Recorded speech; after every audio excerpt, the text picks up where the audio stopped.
It's called Fort Worth Cowtown. And if there's a heart to Cowtown, it's here in Old Nile City on the north bank of the Trinity, an area now known as the Fort Worth Stockyards. Stockyards have been an important part of Fort Worth for many years. Today we'll take a trip backwards through time and look at what the Fort Worth Stockyards has to offer us as far as culture, history, and entertainment.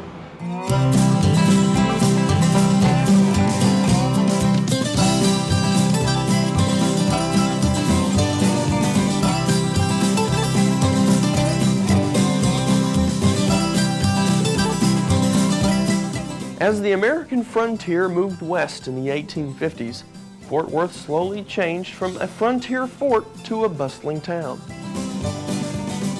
Wild longhorn herds that grazed in the area were herded up by local cowboys and driven north for profit.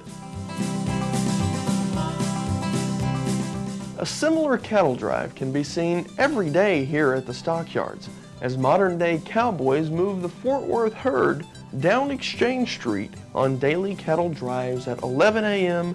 and 4 p.m.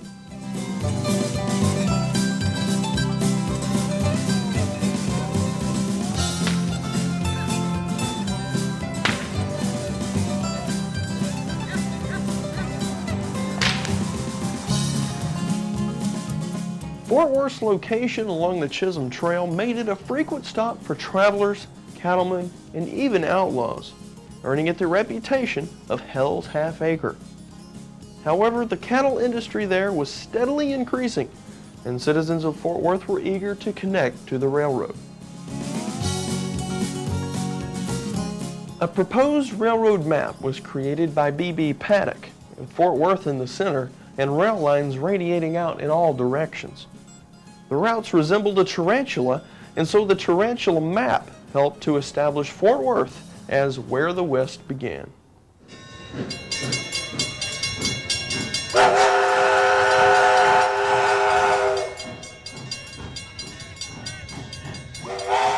Today, Stockyards visitors can get a taste of the railroad by riding the tarantula train, pulled by an antique steam engine which departs daily from downtown Grapevine, Texas, and arrives at the Fort Worth Stockyards.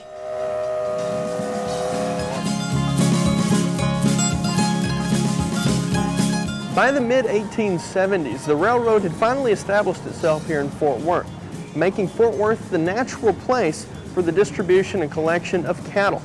There was a giant meat market to the north and to the east where people were demanding up to 60 pounds of beef per person per year, making Fort Worth an economically viable place to be if you were a cattle rancher or a railroad owner. Soon, modern meat packing plants arrived and Fort Worth secured its reputation as Cowtown.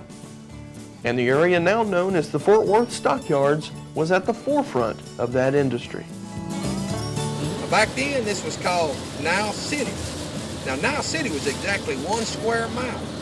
They had a population of 600 to 800 people, but there was over 10,000 people worked here.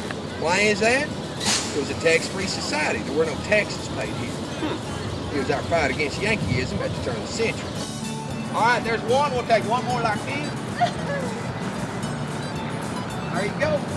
Don't move. I'll be helping you down. Now, this was the richest city in the world. They did over $3 million a day in stock exchange alone, right inside this building, 7 days a week. There was no other city in the world that did business like that.